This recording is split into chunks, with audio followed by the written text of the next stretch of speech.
Welcome children. आज हम discuss करेंगे स्फेरिकल मिरर के बारे में कि स्फेरिकल मिरर क्या है और different terms which are related to the spherical mirror वो क्या हैं, कैसे डिफाइन होते हैं, आज हम उसकी बात करेंगे।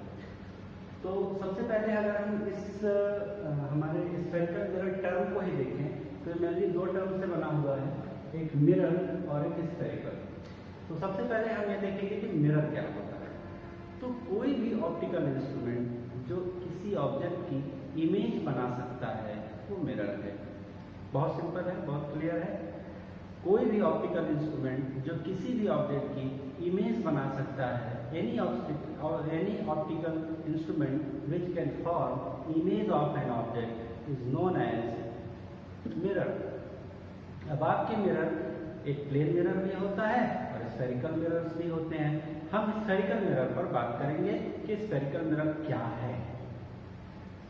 अब इमेजिन करिए कि जैसे आपने फुटबॉल देखा है, बॉल है, फुटबॉल है आपके पास, आप खेलते होंगे उससे, नहीं खेलते होंगे तो देखा तो जरूर होगा उसको। तो सपोज करिए कि ये आपका फुटबॉल है और ये फुटबॉल ग्लास का है। ये हॉलो ग्लास यानी अंदर से खाली ग्लास है, हॉलो है। जैसे फुटबॉल अंदर से हॉलो होती है, खाली होती है, उसी तरह से ये ग्लास आपका हॉलो ग्लास है। अब आपने किसी कटिंग इंस्ट्रूमेंट्स के इस्तेमाल से इसमें से इतना एपर्चर काट लिया, इतना हिस्सा काट के अलग कर लिया ऐसे। ये आपका वही एपर्चर है जो इस हॉलो स्फीयर से काट के अलग किया गया है, ये आपके सामने है। अब ये आप पर निर्भर करता है कि आप इसको कॉन्केव मिरर बना दें या कॉन्वेक्स मिरर बना दें। अच्छा, इसका शेप कैसा होगा? बिल्कुल जैसे बाउल का एक कटोरी जैसे होती है। जैसे एक बॉल कभी कभी खेलते खेलते फट जाती है तो आपने देखा कैसे होती है, वो दो कटोरियों की तरह अलग हो जाती है, जैसे दो बाउल होते हैं। तो उसी तरह से जब आप एक मिरर को कट करते हैं, जब आप एक मिरर का एपर्चर कट करते हैं तो वो भी कुछ इस तरह से बॉल के शेप में होता है, क्योंकि ये 3 डायमेंशनल फिगर होता है, ये 2D नहीं होता है। अब क्योंकि बोर्ड एक 2D फिगर है, ये 2 डायमेंशनल इसलिए आपको दिख रहा है, पर वो एक बाउल या आप कह सकते हैं एक प्लेट जो एक तस्तरी वैसे मुड़ी हुई हो उस रूप में होता है। तो अब इसको आप कॉन्केव बनाएंगे कि कॉन्वेक्स बनाएंगे ये आप पर निर्भर करता है।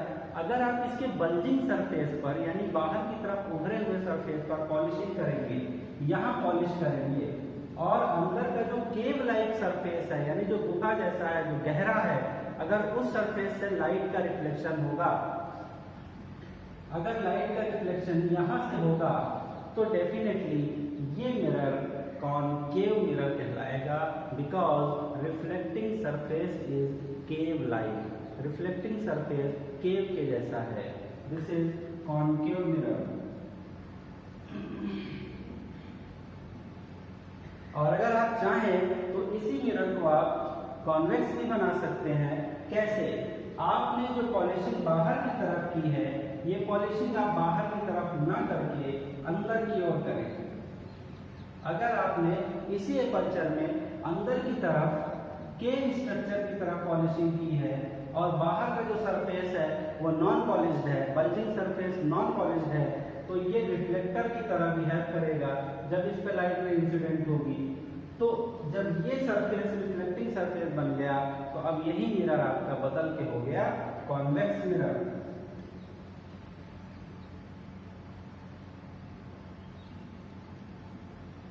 Convex mirror.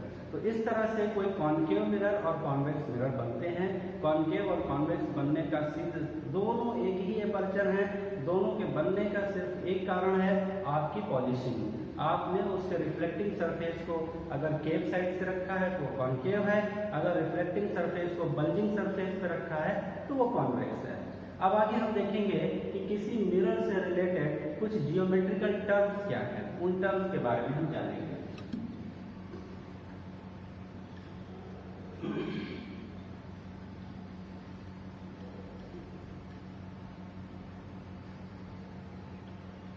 अब देखिए आपके सामने एक स्फीयर है, ये एक हॉलो स्फीयर है। तो आप सभी जानते हैं कि हर स्फीयर का एक सेंटर होता है, तो इस स्फीयर का भी एक सेंटर होगा। इसी तरह से अगर कोई कर्वेचर है, ये कर्वेचर है और इस कर्वेचर के अगर आप पाथ को ट्रेस करें, फॉरवर्ड करें, आगे बढ़ाएं, यानी अगर आप इसके पाथ को इस तरह से आगे बढ़ाएं ऐसे, तो ये भी एक स्फीयर फॉर्म कर लेता है, एक स्फीयर बना लेता है। तो उस स्फीयर का जो सेंटर होता है वही इस मिरर का सेंटर कहलाता है, जिसको हम, अब क्योंकि ये हिस्सा एक मिरर जो है ये कर्व के जैसा है, इसीलिए इसके सेंटर को हम सेंटर ऑफ कर्वेचर कहने लगते हैं, जिसको हम C से रिप्रेजेंट करते हैं। C for centre of curvature, curvature का सेंटर। डिफाइन करना चाहें तो centre of curvature of a mirror is the centre of that hollow sphere of which this mirror is a part. जिस हॉलो स्फीयर का ये mirror एक हिस्सा है, उसी हॉलो स्फीयर का सेंटर इसका सेंटर ऑफ कर्वेचर कहलाएगा। ये पॉइंट क्या है, इसको क्या कहते हैं? ये है pole. This is the pole of a mirror. और पोल क्या है, कहाँ होता है? किसी भी मिरर का सबसे मीन पोजीशन, सबसे मिडिल पॉइंट, यानी जो मिरर है उसके सबसे बीच का हिस्सा जो होता है, जो ये हिस्सा जो है, जो इसके बिल्कुल मिड में है, ये इसका पोल कहलाता है। तो सेंटर ऑफ कर्वेचर और पोल को जोड़ने वाली जो इमेजिनरी लाइन है, ये लाइन जो सेंटर ऑफ कर्वेचर और पोल को जोड़ती हुई जाती है, ये इमेजिनरी लाइन प्रिंसिपल कहलाती है। प्रिंसिपल एक्सिस, ये सेंटर ऑफ कर्वेचर, ये हो गया सेंटर ऑफ कर्वेचर, ये हो गया प्रिंसिपल एक्सिस, ये हो गया पोल। उसी तरह से जैसे एक स्फीयर में रेडियस होता है, यानी स्फीयर के सरफेस से सेंटर तक की दूरी को रेडियस कहते हैं, उसी तरह से एक मिरर में सेंटर ऑफ कर्वेचर से पोल तक की दूरी को रेडियस ऑफ कर्वेचर कहते हैं। क्योंकि बात कर्व की हो रही है, तो ये कहलाता है रेडियस ऑफ कर्वेचर। सारे पॉइंट्स को नोट करते जाइए। उसके बाद अगर सेंटर ऑफ कर्वेचर और पोल के मिड में कोई पॉइंट हमने, उसके बीच में मिडिल पॉइंट में जो यहाँ बीच में होता है, तो इस पॉइंट को हम फोकस कहते हैं।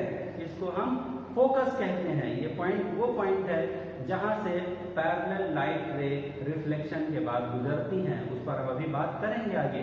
तो ये वो पॉइंट है जो सेंटर ऑफ कर्वेचर और पोल के जस्ट मिडिल में होता है, और फोकस से लेकर पोल तक की जो दूरी होती है, इस दूरी को हम फोकल लेंथ कहते हैं, जिसको हम स्मॉल f से रिप्रेजेंट करते हैं। Radius of curvature, centre of curvature से पोल की दूरी है, जिसको स्मॉल r से रिप्रेजेंट करते हैं। उसी तरह से फोकस से पोल तक की दूरी को फोकल लेंथ कहते हैं, जिसको स्मॉल f से रिप्रेजेंट करते हैं। अब आप समझ पा रहे होंगे कि इन दोनों के बीच एक जियोमेट्रिकल, एक मैथमेटिकल रिलेशन स्टेबलाइज हो रहा है। वो रिलेशन क्या है?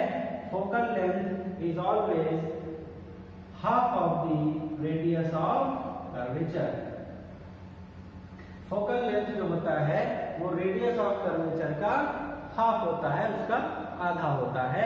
ये एक बहुत इंपॉर्टेंट कैलकुलेशन के पॉइंट ऑफ व्यू से एक एक्सप्रेशन निकलकर सामने आ रहा है।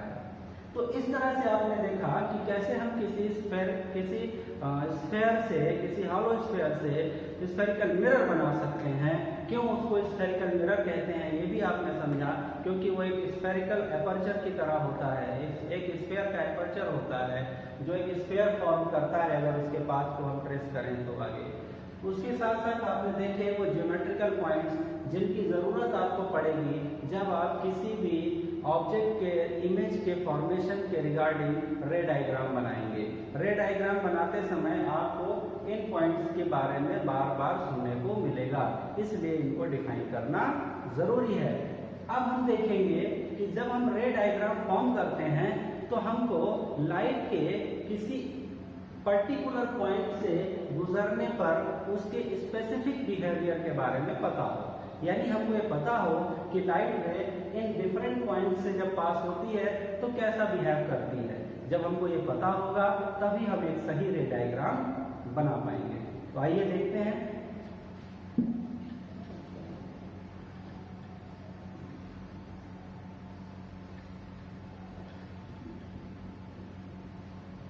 ये आपके सामने एक स्फेरिकल मिरर बनाने जा रहे हैं। फिर से इसको गौर करिए और देखिए कि उसमें जो लाइट रेज हैं वो लाइट रेज किस तरह से बिहेव करती है।